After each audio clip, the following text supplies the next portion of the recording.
আগেই দুর্নীতির অভিযোগে বিদ্ধ সন্দীপ ঘোষ, এবার আরজি করের প্রাক্তন অধ্যক্ষ সন্দীপ ঘোষের বাড়ির একাংশ বেআইনি বলে অভিযোগ জমা পড়ল কলকাতা পুরসভায়। সেই অভিযোগের পরিপ্রেক্ষিতে এবার সন্দীপের বাড়ি পরিদর্শন করতে আসতে চলেছে পুরসভার এক প্রতিনিধি দল। শুক্রবারই বাড়ির সামনে নজরে এলো পুরসভার সেই নোটিশও।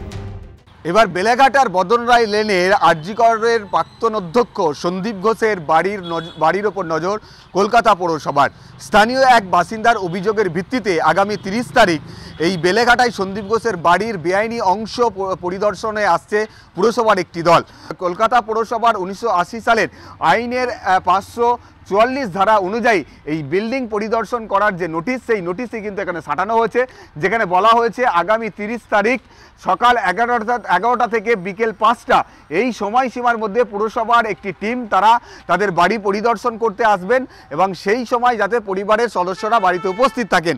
কারণ ও যে অভিযোগ তার বাড়ির একটা অংশ যে বেআইনিভাবে নির্মাণ, সত্যিই সেটা কতটা বেআইনিভাবে নির্মাণ করা হয়েছে সেই বিষয়েই তারা কিন্তু পরিদর্শন করতে আসতে চান। গত 11ই সেপ্টেম্বর কলকাতা পুরসভায় অভিযোগ জানান স্থানীয় এক বাসিন্দা। তার অভিযোগ ছিল বেলেঘাটায় 86 বদন রায় লেনে সন্দীপ ঘোষের বাড়ির একাধিক অংশ বেআইনিভাবে তৈরি করা হয়েছে। সেই বেআইনি অংশ ভেঙে দেওয়ারও দাবি জানান তিনি। যখন সন্দীপ ঘোষকে নিয়ে অভিযোগের পাহাড় প্রমাণ অভিযোগ সামনে আসছে, ঠিক সেই সময় তার বাড়ির বেআইনি নির্মাণের অংশ নিয়ে স্থানীয় মানুষদের অভিযোগ ছিল।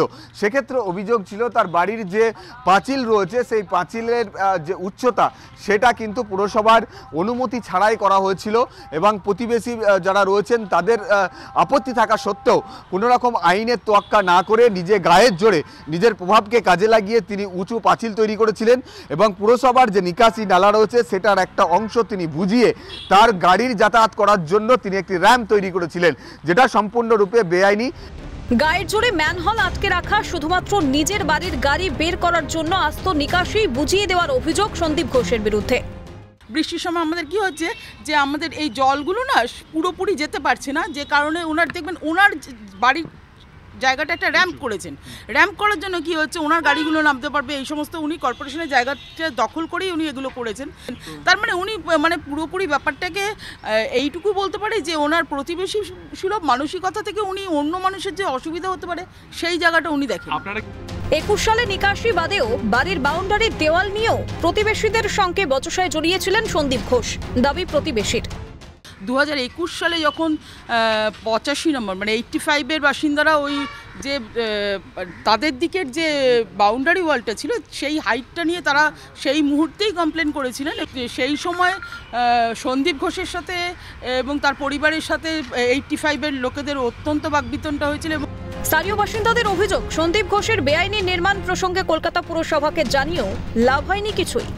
এই বেআইনি অংশগুলো নিয়ে এর আগেই প্রতিবেশীদের তরফ থেকে আপত্তি ছিল, কিন্তু সেই সময় পুরসভাকে অভিযোগ জানানো হলেও পুরসভা কিন্তু তখন কোনো পদক্ষেপ গ্রহণ করেনি এবং তার বাড়ির আর কোনো অংশ যদি বেআইনি নির্মাণ হয়ে থাকে তখন স্থানীয় কাউন্সিলরের নজরেই বা কেন পড়েনি।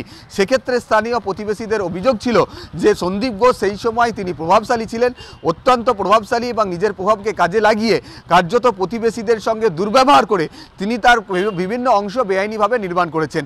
আগামী 30 তারিখ কলকাতা পৌরসভার এই পরিদর্শনের পর এই বেআইনি অংশগুলো যদি সত্যি বেআইনি হয়ে থাকে তাহলে সেক্ষেত্রে পুরসভার তরফ থেকে কি পদক্ষেপ নেওয়া হয় সেটাই দেখার।